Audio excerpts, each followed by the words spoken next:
But when I came in the first time, I found that the justice system was maybe an area that was in most need of reform.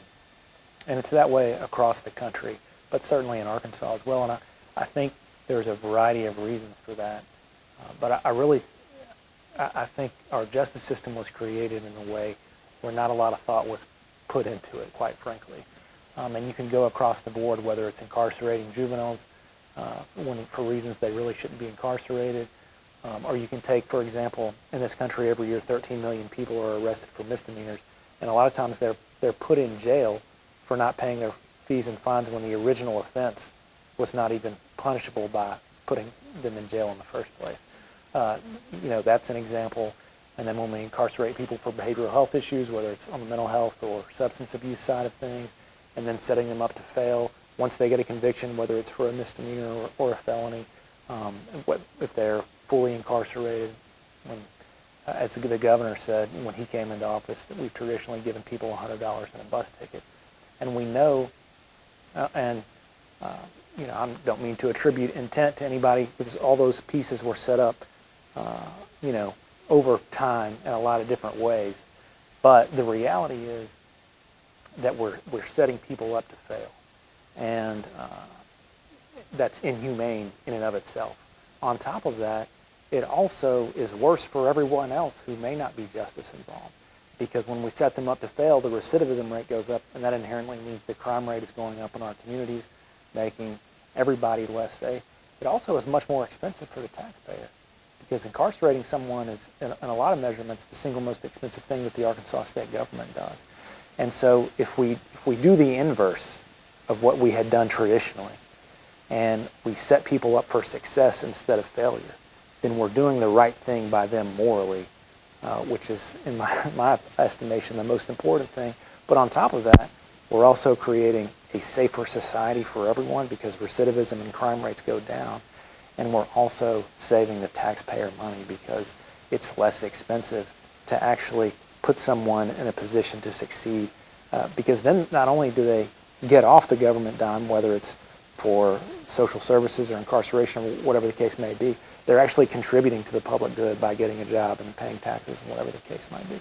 So when we realign our values to what they ought to be, then I think we have some opportunity for some success. And not to ramble on too long, but in the last 5 years or so in Arkansas, we have started to realign our values in that way. There's a ton of work left to do. That's one of the reasons I wanted to run to get back into the legislature. I want to be engaged in that work. And I don't want to ramble on too long. Senator English, I know, was a co-sponsor of a very important juvenile justice bill in the last session. I'll mention one bill, and I can talk about others, but I'll mention it because we worked together on it in the 2017 session. It's one of my favorite bills that I had an opportunity to be involved with when I was in the legislature.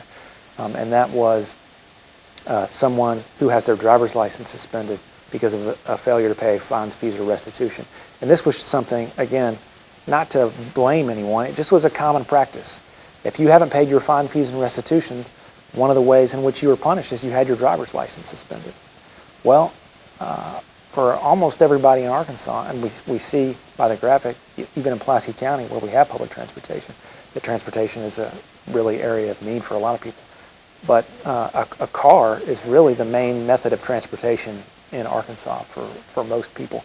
And if you're unable to drive yourself to your job, or to even meet with your parole or probation officer or whatever the case may be, how can you ever be put in a position that you're going to pay off your fine, fees, and restitution, and then it just compounds after that?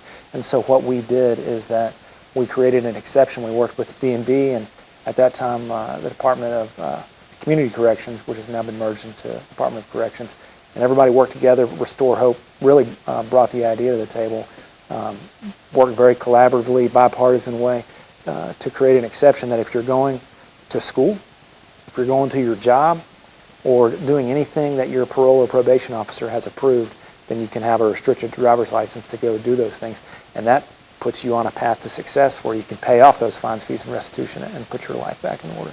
But, that's just to the point about heading into the session. There are big bills, and I've worked on those big bills too, that take a lot of work heading into the session. That was really a very discrete issue that we started working on midway through the session, and I'm always not just open but eager to identify those quick fixes that we can make. And so for anyone out there, if y'all come across those, please reach out to me during the session or through Paul and Restore Hope, because I would love to be a part of identifying solutions like that that really make an impact on people's lives.